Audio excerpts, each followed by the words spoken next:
हरे कृष्णा, राधे राधे। आज की कथा में आप सभी भक्तों का हार्दिक स्वागत है। भगवान श्री कृष्ण और श्रीमती राधा रानी की कृपा सदैव आप और आपके समस्त परिवार पर बनी रहे। 16 मार्च 2024 आज है शनिवार का दिन और आज आप सुनेंगे फाल्गुन मास की कथा का 21वां अध्याय। और अगर आप शिव पुराण की कथा सुनना चाहते हैं तो मेरे दूसरे चैनल जिसका नाम है प्योरिटी ऑफ लाइफ, उस चैनल पर हर रोज शिव पुराण की वीडियो अपलोड होती है। आप चाहें तो उसे भी सुन सकते हैं। और अब भगवान श्री हरि विष्णु का ध्यान करके आज की पावन कथा का प्रारंभ करते हैं। भीष्म जी ने पूछा, हे ब्रह्मन, अत्यंत बलवान तारक नाम के दैत्य की उत्पत्ति किस प्रकार हुई?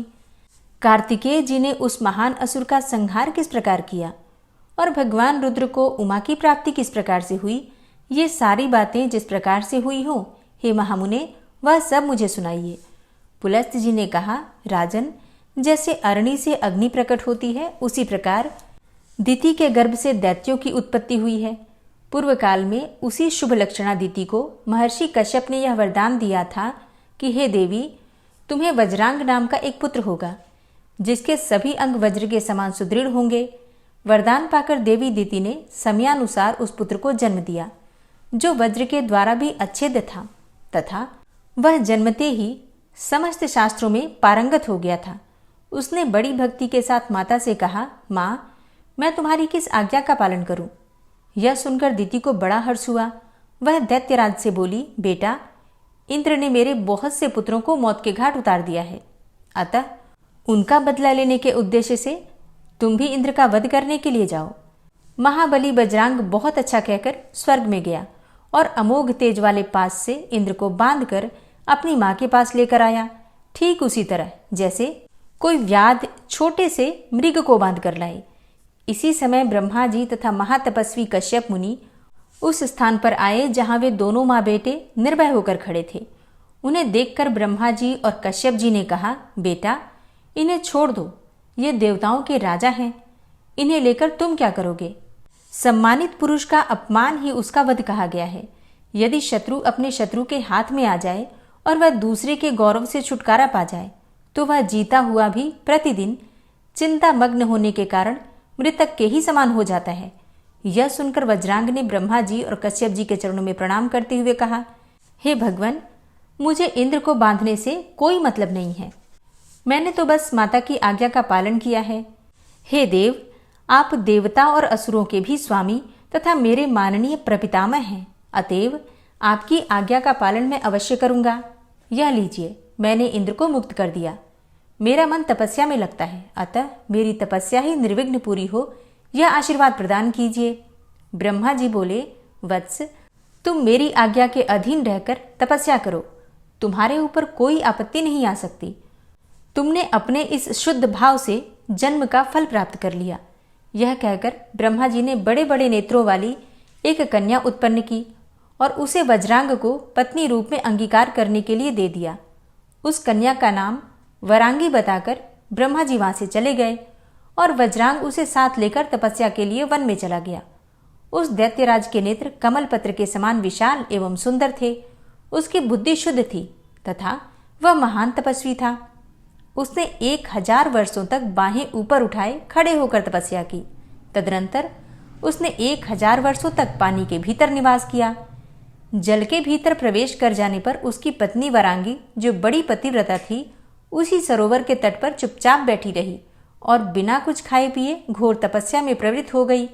उसके शरीर में महान तेज था। इसी बीच में 1000 वर्षों का समय पूरा हो गया। तब ब्रह्मा जी प्रसन्न होकर उस जलाशय के तट पर आए और वज्रांग से इस प्रकार बोले, हे दितिनंदन, उठो, मैं तुम्हारी सारी कामनाएं पूरी करूंगा। उनके ऐसा कहने पर वज्रांग बोला, भगवान, मेरे हृदय में आसुर भाव न हो, मुझे अक्षय लोकों की प्राप्ति हो तथा जब तक यह शरीर रहे तब तक तपस्या में ही मेरा अनुराग बना रहे। फिर ब्रह्मा जी एवमस्तु कहकर अपने लोक को चले गए और संयम को स्थिर रखने वाला वज्रांग तपस्या समाप्त होने पर जब घर लौटने की इच्छा करने लगा तब उसे आश्रम पर अपनी स्त्री दिखाई नहीं दी। भूख से व्याकुल होकर उसने पर्वत के घने जंगल में फल मूल लेने के लिए प्रवेश किया। वहां जाकर देखा कि उसकी पत्नी वृक्ष की ओट में मुंह छुपाए दीन भाव से रो रही है। उसे इस अवस्था में देखकर दिति कुमार ने सांत्वना देते हुए पूछा, कल्याणी, किसने तुम्हारा अपकार करके यमलोक में जाने की इच्छा की है? वरांगी बोली, हे प्राणनाथ, तुम्हारे जीते जी मेरी दशा अनाथ की सी हो रही है। देवराज इंद्र ने भयंकर रूप धारण करके मुझे डराया है, आश्रम से बाहर निकाल दिया है, मारा है और मुझे बुरी बुरी कष्ट दिया है। मुझे अपने दुख का कोई अंत नहीं दिखाई देता था, इसलिए मैं प्राण त्याग देने का निश्चय कर चुकी थी। अब आप मुझे एक ऐसा पुत्र दीजिए जो मुझे इस दुख के समुद्र से तार दे। वरांगी के ऐसा कहने पर दैत्यराज वज्रांगी के नेत्र क्रोध से चंचल हो उठे। यद्यपि वह महान असुर देवराज से बदला लेने की पूरी शक्ति रखता था, तथापि उस महाबली ने पुनः तप करने का ही निश्चय किया। उसका संकल्प जानकर ब्रह्मा जी वहां आए और उससे पूछने लगे, बेटा, तुम फिर से किस लिए तपस्या करने को उद्यत हुए हो? वज्रांग ने कहा, पितामह, आपकी आज्ञा मानकर मैं समाधि से उठा तो मैंने देखा कि इंद्र ने वरांगी को बहुत त्रास पहुंचाया है। अतः यह मुझसे ऐसा पुत्र चाहती है जो इसे इस विपत्ति से उबार दे। दादाजी, यदि आप मुझ पर संतुष्ट हैं तो मुझे एक ऐसा पुत्र दीजिए। तब ब्रह्मा जी बोले कि हे वीर, ऐसा ही होगा। अब तुम्हें तपस्या करने की आवश्यकता नहीं है। तुम्हारे तारक नाम का एक महाबली पुत्र होगा। ब्रह्मा जी के ऐसा कहने पर दैत्यराज ने उन्हें प्रणाम किया और वन में जाकर अपनी रानी को, जिसका हृदय बहुत दुखी था, प्रसन्न किया। वे दोनों पति पत्नी सफल मनोरथ जानकर अपने आश्रम में गए। सुंदरी अपने पति के द्वारा स्थापित किए हुए गर्भ को पूरे 1000 वर्षों तक उदर में ही धारण किए रही। इसके बाद उसने पुत्र को जन्म दिया। उस दैत्य के पैदा होते ही सारी पृथ्वी डोलने लगी, सर्वत्र भूकंप होने लगा, महासागर विक्षुब्ध हो उठे। वरांगी पुत्र को देखकर हर्ष से भर गई। दैत्यराज तारक जन्मते ही भयंकर पराक्रमी हो गया। कुजम्ब और महिष आदि मुख्य मुख्य असुरों ने मिलकर उसे राजा के पद पर अभिषिक्त कर दिया। दैत्यों का महान साम्राज्य प्राप्त करके दानव श्रेष्ठ तारक ने कहा, महाबली असुरों और दानवों, तुम सब लोग मेरी बात सुनो। देवगण हम लोगों के वंश का नाश करने वाले हैं। जन्मगत स्वभाव से ही उनके साथ हमारा अटूट वैर बढ़ा हुआ है। अतः हम सब लोग देवताओं का दमन करने के लिए तपस्या करेंगे। पुलस्त्य जी कहते हैं, राजन, यह संदेश सुनाकर सबकी सम्मति लेकर तारकासुर पारियात्र पर्वत पर चला गया और वहां 100 वर्षों तक निराहार रहकर, 100 वर्षों तक पंचाग्नि सेवन करके, 100 वर्षों तक केवल पत्ते चबाकर तथा 100 वर्षों तक केवल जल पीकर तपस्या करता रहा। इस प्रकार जब उसका शरीर अत्यंत दुर्बल और तप का पुंज हो गया, तब ब्रह्मा जी ने आकर कहा, दैत्यराज, तुमने उत्तम व्रत का पालन किया है, कोई वर मांगो। उसने कहा, किसी भी प्राणी से मेरी मृत्यु न हो। तब ब्रह्मा जी ने कहा, देखो, देहधारियों के लिए मृत्यु तो निश्चित है, इसलिए तुम जिस किसी निमित्त से भी, जिससे तुम्हें भय न हो, अपनी मृत्यु मांग लो। तब दैत्यराज तारक ने बहुत सोच विचार कर 7 दिन के बालक से अपनी मृत्यु मांगी। उस समय वह महान असुर घमंड से मोहित हो रहा था। ब्रह्मा जी तथास्तु कहकर अपने धाम को चले और दैत्य अपने घर लौट गया। वहां जाकर उसने अपने मंत्रियों से कहा, तुम लोग शीघ्र ही मेरी सेना तैयार करो। ग्रसन नाम का दानव दैत्यराज तारक का सेनापति था। उसने स्वामी की बात सुनकर बहुत बड़ी सेना तैयार की। गंभीर स्वर में रणभेरी बजाकर उसने तुरंत ही बड़े बड़े दैत्यों को एकत्रित किया, जिनमें एक एक दैत्य प्रचंड पराक्रमी होने के साथ ही 10-10 करोड़ दैत्यों के ही उत्पत्ति थे।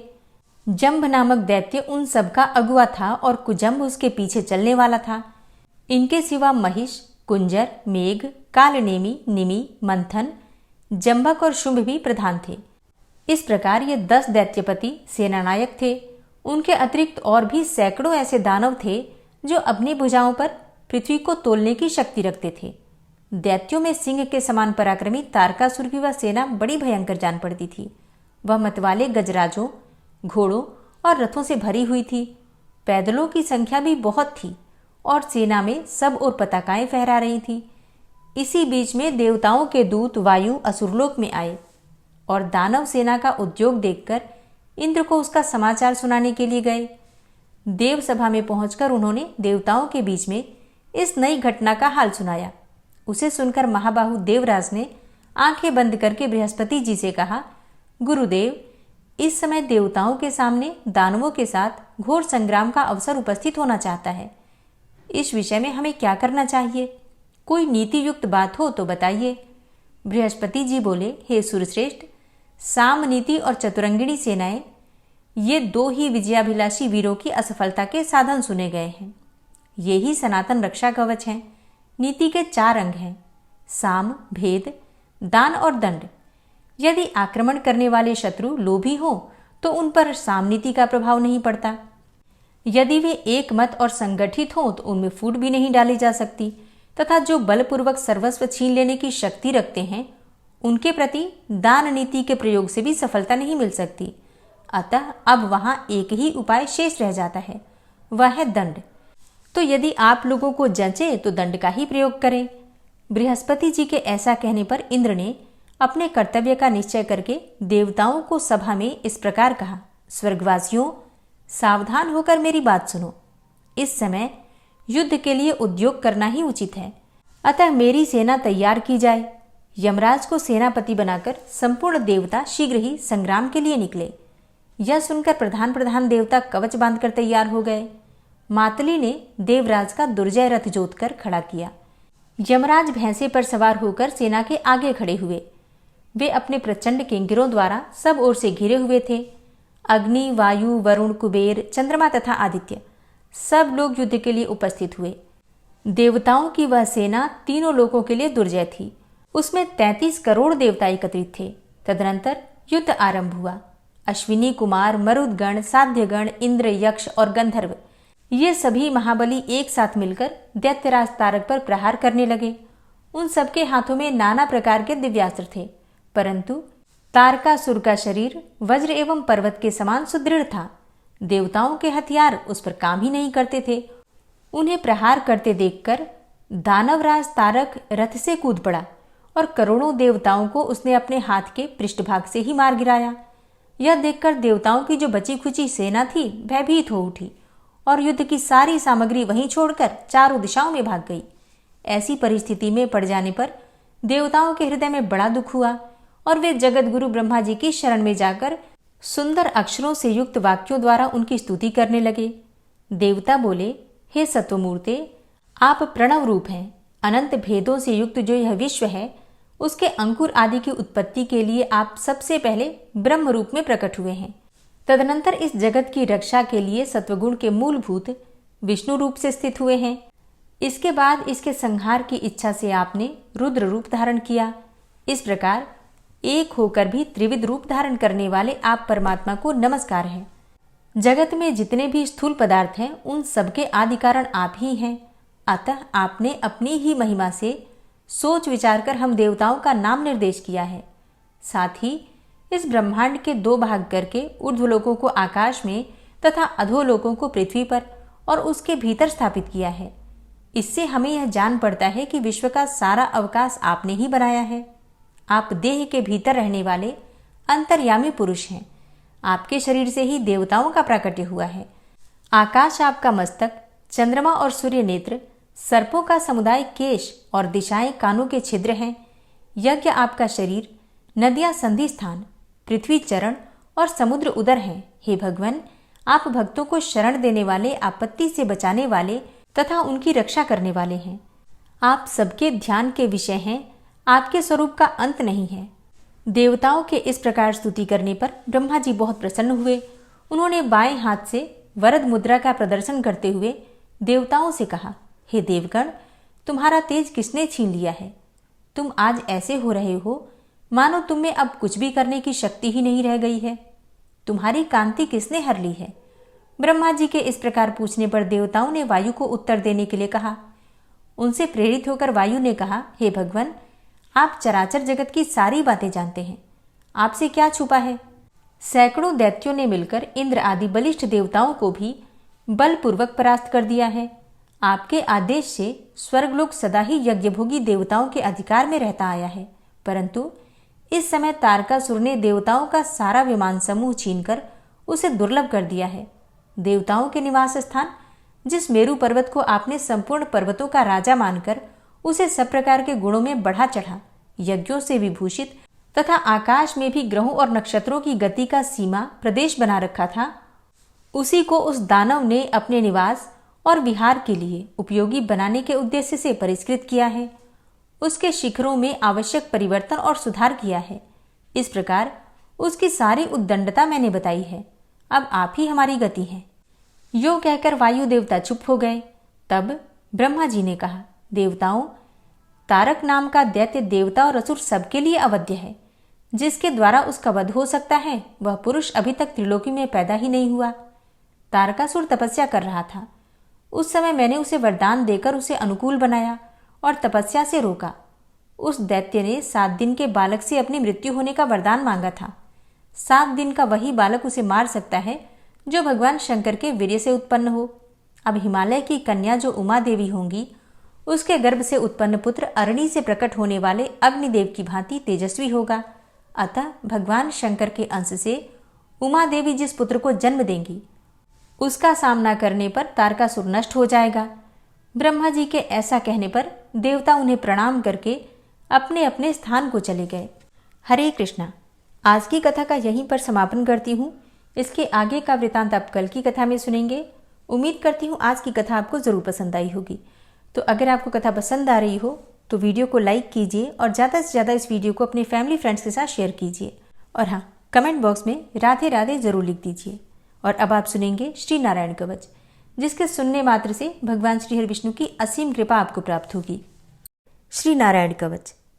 भगवान श्री हरि गरुड़ जी की पीठ पर अपने चरण कमल रखे हुए हैं। अणिमा आदि 8 सिद्धियां उनकी सेवा कर रही हैं और 8 हाथों में शंख, चक्र, ढाल, तलवार, गदा, बाण, धनुष और पाश अर्थात फंदा धारण किए हुए हैं। वे ही ओंकार स्वरूप प्रभु सब प्रकार से सब ओर से मेरी रक्षा करें।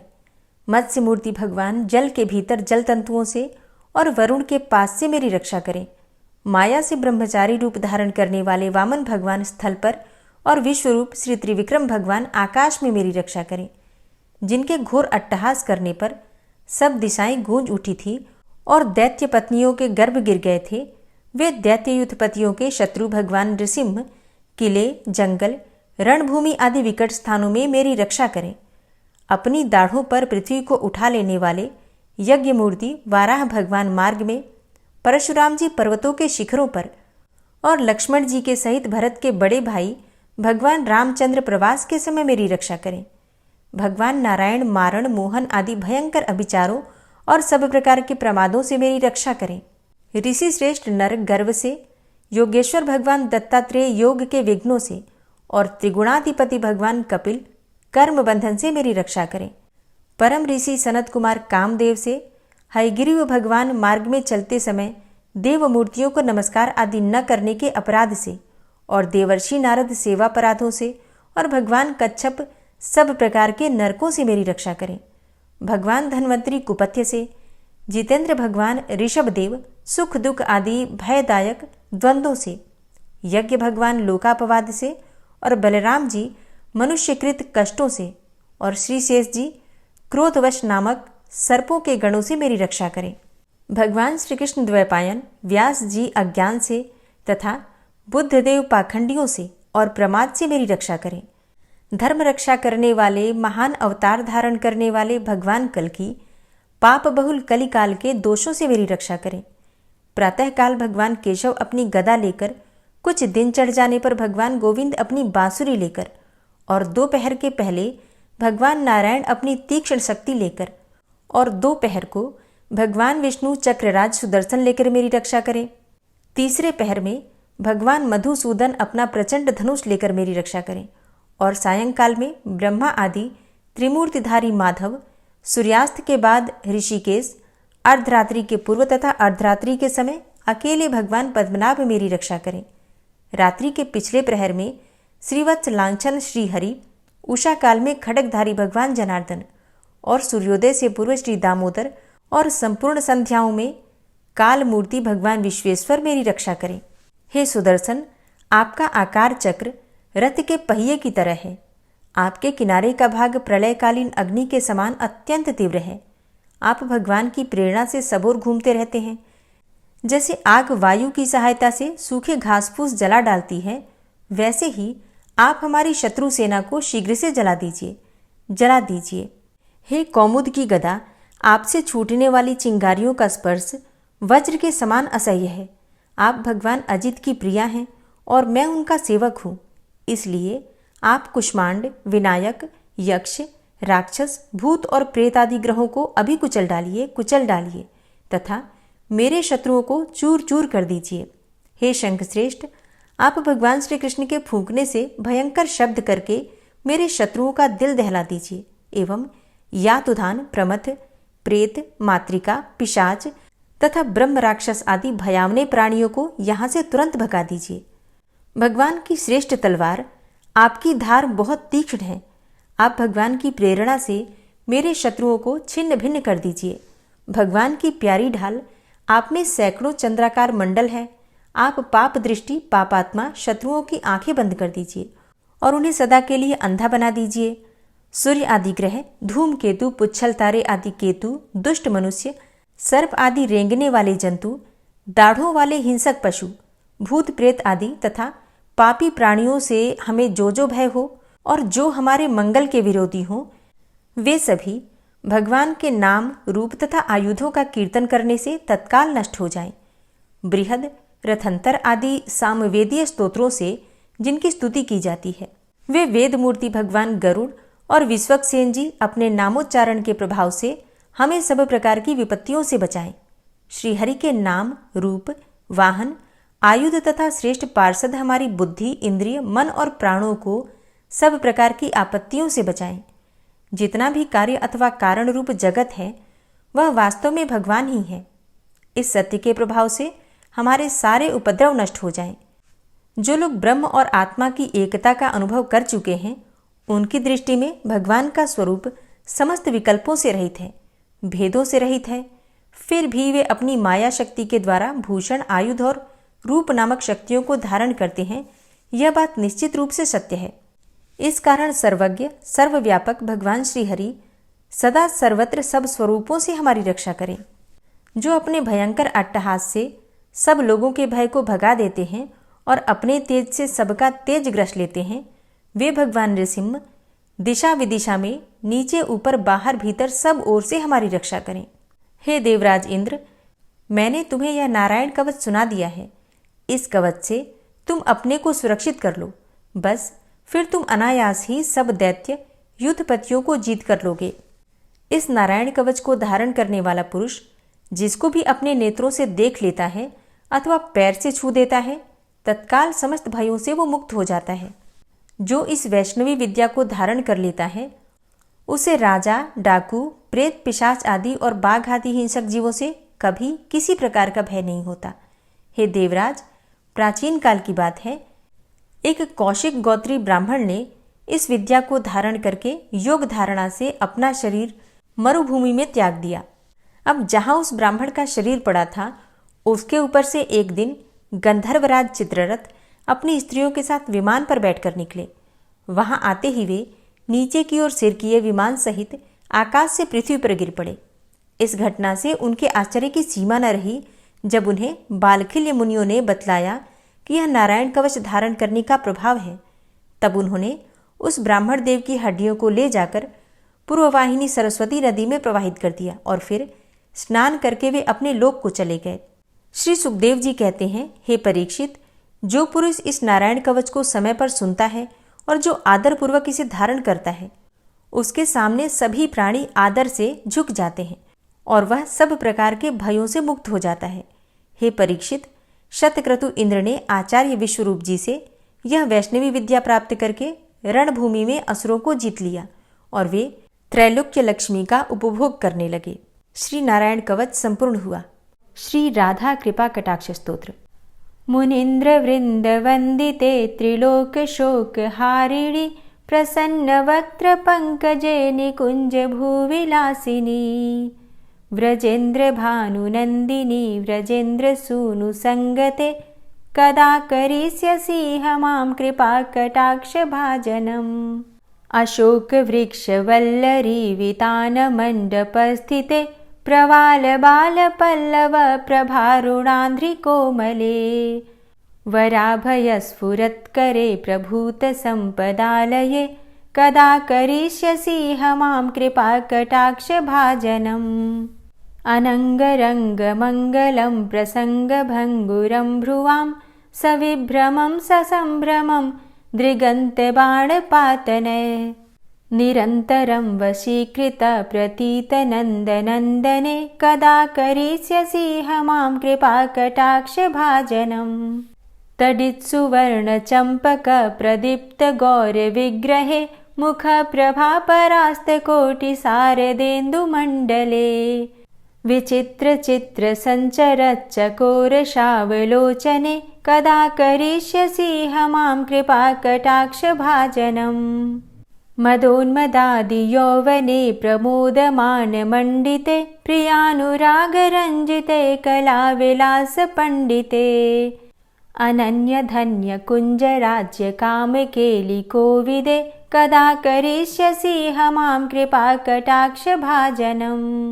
अशेषहावभावधीरहीरहारभूषिते प्रभूतशातकुम्भकुम्भकुम्भिकुम्भसुस्तनि प्रशस्तमन्दहास्यचूर्णपूर्णसौख्यसागरे कदा करिष्यसि मां कृपाकटाक्षभाजनम्। मृणालवालवल्लरीतरङ्गरङ्गदौर्लते लताग्रलास्यलोलनीललोचनावलोकने।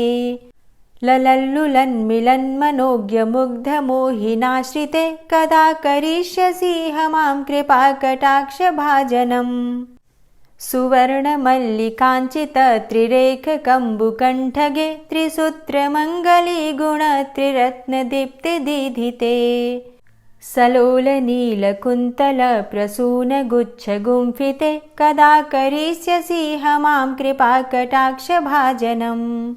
नितम्बबिम्बलम्बमानपुष्पमेखलागुणे प्रशस्तरत्नकिङ्किणीकलापमध्यमञ्जुले। करीन्द्रशुण्डदण्डिकावरोहशोभगोरुके कदा करिष्यसि मां कृपाकटाक्षभाजनम्। अनेकमन्त्रनादमञ्जुनूपुरारवस्खलत् समाजराजहंसवंश निक्वडातिगौरवे। विलोलहेमवल्लरी विडम्बिचारुचङ्क्रमे कदा करिष्यसि मां कृपाकटाक्षभाजनम्। अनन्तकोटिविष्णुलोकनम्रपद्मजार्चिते हिमाद्रिजापुलोमजा विरिञ्चिजावरप्रदे। अपारसिद्धिरिद्धिदिग्धसत्पदाङ्गुलीनखे कदा करिष्यसि मां कृपाकटाक्षभाजनम्। मखेश्वरी क्रियेश्वरी स्वधेश्वरी सुरेश्वरी त्रिवेदभारतीश्वरी प्रमाणशासनेश्वरी। रमेश्वरी क्षमेश्वरी प्रमोदकाननेश्वरी व्रजेश्वरी व्रजाधिपे श्रीराधिके नमोऽस्तुते। इतीममद्भुतं स्तवं निशम्य भानुनन्दिनी करोतु सन्ततं जनं कृपाकटाक्षभाजनम्। भवेत्तदैव सञ्चितत्रिरूपकर्मनाशनं लभेत्तदा ब्रजेन्द्रसूनुमण्डलप्रवेशनम्। जय जय श्री राधे, जय जय श्री राधे। ॐ विश्वं विष्णुर्वषट्कारो भूतभव्यभवत्प्रभु भूतकृत भूतभृद्भावो भूतात्मा भूतवाहन भूतात्मा परमात्मा च मुक्तानां परमागति अव्ययः पुरुषः साक्षी क्षेत्रज्ञो अक्षर एव च योगो योगविदां नेता प्रधानपुरुषेश्वरः नारसिंहवपुः श्रीमान् केशवः पुरुषोत्तमः सर्वः शर्वः शिवस्थाणुर्भूतादिर्निधिर्व्ययः सम्भवो भावनो भर्ता प्रभवः प्रभुरीश्वरः स्वयंभू शम्भुरादित्यः पुष्कराक्षो महास्वनः अनादिनिधनो धाता विधाता धातुरुत्तमः अप्रमेयो ऋषिकेश पद्मनाभो अमरप्रभु विश्वकर्मा मनुस्त्वष्टा स्थविष्ठः स्थविरो ध्रुवः अग्राह्यः शाश्वतः कृष्णो लोहिताक्षः प्रतर्दनः प्रभूतस्त्रिककुब्धाम पवित्रं मङ्गलं परम् ईशानः प्राणदः प्राणो ज्येष्ठः श्रेष्ठः प्रजापति हिरण्यगर्भो भूगर्भो माधवो मधुसूदनः ईश्वरो विक्रमी धन्वी मेधावी विक्रमः क्रमः अनुत्तमो दुराधर्षः कृतज्ञः कृतिरात्मवान् सुरेशः शरणं शर्म विश्वरेताः प्रजाभव अह संवत्सरो व्याल प्रत्ययः सर्वदर्शनः अज सर्वेश्वर सिद्ध सिद्धे सर्वादिर्च्युत वृषाकपिर्मेयात्मा सर्वयोगविनिश्रितः वसुर्वसुमना सत्य समात्मा संमितः सम अमोघ पुण्डरीकाक्षो वृषकर्मा वृषाकृतिः रुद्रो बहुशिरा बभ्रुर्विश्वयोनिः शुचिश्रवा अमृतः शाश्वतस्थाणुर्वरारोहो महातपः सर्वगः सर्वविद्भानुर्विश्वक्सेनो जनार्दनः वेदो वेदविद्व्यङ्गो वेदाङ्गो वेदवित्कविः लोकाध्यक्ष सुराध्यक्षो धर्माध्यक्ष कृताकृत चतुरात्मा चतुर्व्यूहश्चतुर्द्रष्टश्चतुर्भुज भ्राजिष्णुर्भोजनं भोक्ता सहिष्णुर्जगदाति च अनघो विजयो जेता विश्वयोनिः पुनर्वसु उपेन्द्रो वामनः प्रांशुर्मोघः शुचिरुर्जित अतीन्द्रः संग्रहः सर्गो धृतात्मा नियमो यमः वेद्यो वैद्यः सदा योगी वीरः माधवो मधु अतीन्द्रियो महामायो महोत्साहो महाबलः महाबुद्धिर्महावीर्यो महाशक्तिर्महाद्युति अनिर्देश्य वपुः श्रीमान् मेयात्मा महाधृतिर् महिश्वासो महिभर्ता श्रीनिवास सतां गति अनिरुद्ध सुरानन्दो गोविन्दो गोविन्दाम्पति मरीचिर्दमनो हंस सुपर्णो भुजगोत्तम हिरण्यनाभ सुतपा पद्मनाभ प्रजापति अमृत्यु सर्वदिक्सिंह संधाता संधिमान स्थिर अजो दूर्मर्षण शास्ता विश्रुतात्मा सुरारिः गुरुर्गुर्तमो धाम सत्य सत्यपराक्रम निमिषो अनिमिषो श्रग्वी वाचस्पतिरुदारधि अग्रणिर्ग्रामणी श्रीमान् न्यायो नेता समीरण सहस्रमूर्धा विश्वात्मा सहस्राक्ष सहस्रपात् आवर्तनो निवृत्तात्मा संवृतः संप्रमर्दन अहसंवर्तको वहनिर्निलोधरणीधरः सुप्रसादः प्रसन्नात्मा विश्वभुग्विभु सत्कर्ता सत्कृतः साधु जहर्नुर्नारायणो नरः असंख्येयो अप्रमेयात्मा विशिष्टशिष्टकृच्छुवि सिद्धार्थ सिद्धसंकल्प सिद्धिदः सिद्धिसाधनः वृषाहि वृषभो विष्णुर्विष्पर्वा वृषोदरः वर्धनो वर्धमानश्च विविक्तः श्रुतिसागरः सुभुजो दूर्धरो वाग्मी महेन्द्रो वसुदो वसु नैकरूपो बृहद्रूप शिपिविष्टः प्रकाशनः ओजस्तेजो द्युतिधरः प्रकाशात्मा प्रतापनः रिद्धस्पष्टाक्षरो मन्त्रश्चन्द्रांशुर्भास्करदुतिः अमृतांशुद्भवो भानु शशबिन्दुः सुरेश्वरः औषधं जगतः सेतु सत्यधर्मपराक्रमः भूतभव्य भवन्नाथ पवनः पावनो नलः कामः कामकृत्कान्तः कामः कामप्रदः प्रभु युगादिकृद्युगावर्तो नैकमायो महाशनः अदृश्योऽव्यक्तरूपश्च सहस्रजितनन्तजित् इष्टो अविशिष्ट शिष्टेष्ट शिखण्डी नहुसो वृष क्रोधः क्रोधकृत्कर्ता विश्वबाहुर्महीधरः अच्युतः प्रतितः प्राणदो वासवानुजः अपां निधिर्धिष्ठानं प्रमत्तः प्रतिष्ठितः स्कन्दः स्कन्दधरो धूर्यो वरदो वायुवाहनः वासुदेवो बृहद्भानुरादिदेवः पुरन्दरः अशोकस्तारणस्तारः शूरः सौरिर्जनेश्वरः अनुकूलः शतावर्त पद्मी पद्मनिभेक्षणः पद्मनाभो अरविन्दाक्ष पद्मगर्भ शरीरभृत् महर्धिरिद्धो वृद्धात्मा महाक्षो गरुडाध्वजः अतुलः शरभो भीमो समयज्ञो हविर्हरि सर्वलक्षणलक्षण्यो लक्ष्मीवान् समितिञ्जय वीक्षरो रोहितो मार्गो हेतुर्दामोदरः सह महीधरो महाभागो वेगवान् मिताशन उद्भवः शोभणो देव श्रीगर्भ परमेश्वर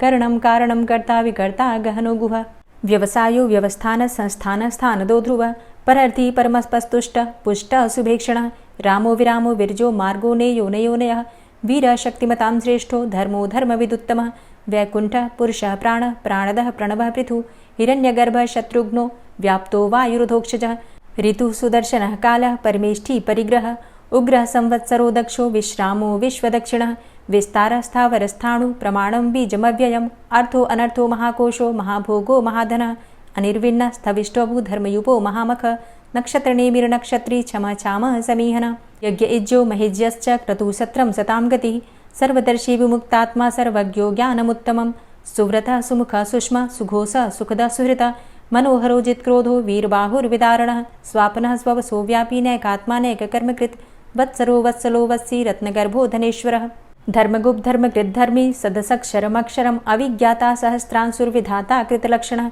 गभस्तिनेमिः सत्त्वस्थः सिंहो भूतमहेश्वरः आदिदेवो महादेवो देवेशो देवभृद्गुरुः उत्तरो गोपतिर्गोप्ता ज्ञानगम्यः पुरातनः शरीरभूतभृद्भोक्ता कपीन्द्रो भूरि दक्षिणः सोमभो अमृतपः सोम पुरुजित पुरुषोत्तमः विनियोजय सत्यसन्धो दाशाः सात्वताम्पतिः जीवो विनयिता साक्षी मुकुन्दो अमितविक्रमः अम्भो निद्रणन्तात्मा महोदधीशयोऽन्तकः अजो महार्हः स्वाभाव्यो जितामित्रः प्रमोदनः आनन्दो नन्दनो नन्दः सत्यधर्मा त्रिविक्रमः महर्षि कपिलाचार्यः कृतज्ञो मेदिनीपतिः त्रिपदस्त्रिदशाध्यक्षो महाशृङ्गः कृतान्तकृत् महावराहो गोविन्दः सुखेणः कनकाङ्गदी गुह्यो गभीरो गहनो गुप्तश्चक्रगदाधरः वेधा स्वाङ्गो अजितः कृष्णो दृढः सङ्कर्षणोच्युतः वरुणो वारुणो वृक्षः पुष्कराक्षो महामनाः भगवान् भगानन्दी वनमाली हलायुधः आदित्यो ज्योतिरादित्यः सहिष्णुर्गतिसत्तमः सुधन्वाखण्ड परशुर्दारुणो द्रविडप्रदः दिविस्त्रिक्सर्वदृग्व्यासो वाचस्पतिर्योनिजः त्रिसामासामगः साम निर्वाणं भेषजं भिषक्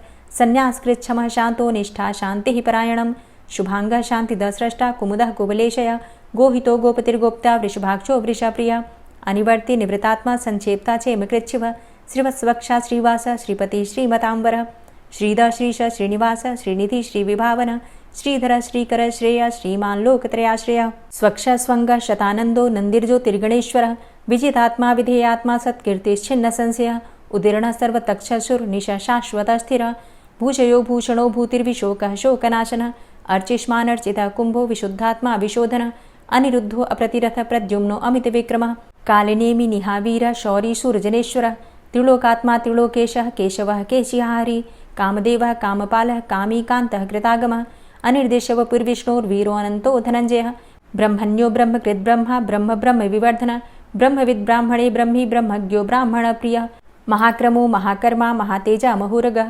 महाक्रतुर्महायज्वा महायज्ञो महाहवि स्तव्यः स्तव प्रिय स्तोत्रं स्तुतिस्तोतारण प्रिय पूर्णः पुरैता पुण्य पुण्यकीर्तिर्नामयः मनोजवस्तीर्थकरो वसुरेता वसुप्रद वसुप्रदो वासुदेव वसुर्वसुमनाहवि सद्गतिः सत्कीर्तिः सत्ता सद्भूति सत्परायणः शूरसेनो यदुश्रेष्ठ सन्निवासः सुयामुनः भूतावासो वासुदेवः सर्वासु निलयोऽनलः दर्पः दर्पदो दृप्तो दूर्धरोथा पराजितः विश्वमूर्तिर्महामूर्तिर्दीप्तमूर्तिर्मूर्तिमान् अनेकमूर्तिरव्यक्तः शतमूर्तिः शताननः एको नैकः सवः क किं यत्तत्पदमनुत्तमं लोकबन्धुर्लोकनाथो माधवो भक्तवत्सलः सुवर्णवर्णो हेमांगो वरांगश्चन्दनांगदी वीरः विषमः शून्यो घृताशीर चलश्चलः अमानीमानदो मान्यो लोकस्वामी त्रिलोकदृक् सुमेधा मेधजो धन्यः सत्यमेधा धराधरः तेजो वृषः द्वितिधरः सर्वशस्त्रभृतांबर प्रग्रहो निग्रहो व्यग्रो नैकशृङ्गो गदाग्रजः चतुर्मूर्तिश्चतुर्बाहुश्चतुर्व्यूहश्चतुर्गति चतुरात्मा चतुर्भावश्चतुर्वेदविदेकपात् समावर्तो अनिवृतात्मा दुर्जयो दुरतिक्रम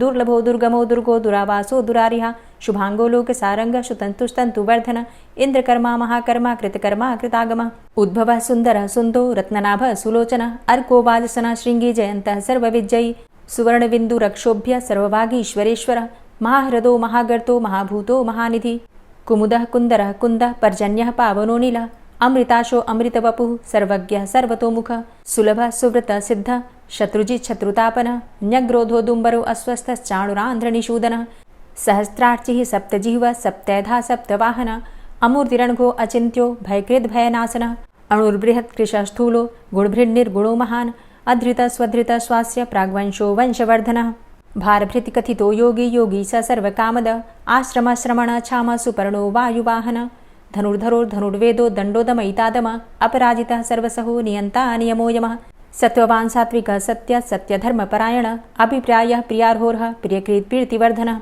विहाय सगतिर्ज्योति सुरुचिर्हुद्भुग्विभु रविर्विलोचनः सूर्य सविता रविलोचनः अनन्तो हुद्भुग्भोक्ता सुखदो नैकजोग्रज अनिर्विण्ण सदामर्षि लोकाधिष्ठानमद्भुतः सनात सनातन्तमः कपिलः कपिरप्यय स्वस्तिदः स्वस्तिकृत् स्वस्ति स्वस्तिभुक् स्वस्ति दक्षिणः रौद्रः कुण्डली चक्रे विक्रमयुर्जितशासनः शब्दातिगः शब्दशः शिशिरः शर्वरीकर अक्रूरः पेशलो दक्षो दक्षिणः क्षमिणाम्बर विद्वतमो वितभय पुण्यश्रवणकीर्तन उत्तारणो दुष्कृतिः पुण्यो दुःस्वप्ननाशन वीरः रक्षण संतो जीवनः पर्यवस्थितः अनन्तरूपो अनन्तसृर्जितमन्युर्भयापः चतुरश्रो गभीरात्मा विदिशो व्यादिशो दिश अनादिर्भूर्भुवो लक्ष्मीः सुवीरो रुचिराङ्गद जननो जन्मादिर्भीमो भीमपराक्रम आधारनीलयोधाता पुष्पहासः प्रजागर ऊर्ध्वगः सत्पथाचारः प्राणदः प्रणमापण प्रमाणं प्राणनीलयः प्राणभृत् प्राणजीवनः तत्त्वं तत्त्वविदेकात्मा जन्म मृत्यु जरातिगः भूर्भुवः स्वस्तरुस्तारः सविता प्रपितामह यज्ञो यज्ञपतिर्यज्वा यज्ञाङ्गो यज्ञवाहन यज्ञभृद्यज्ञकृद्यज्ञ यज्ञभुग्यज्ञसाधन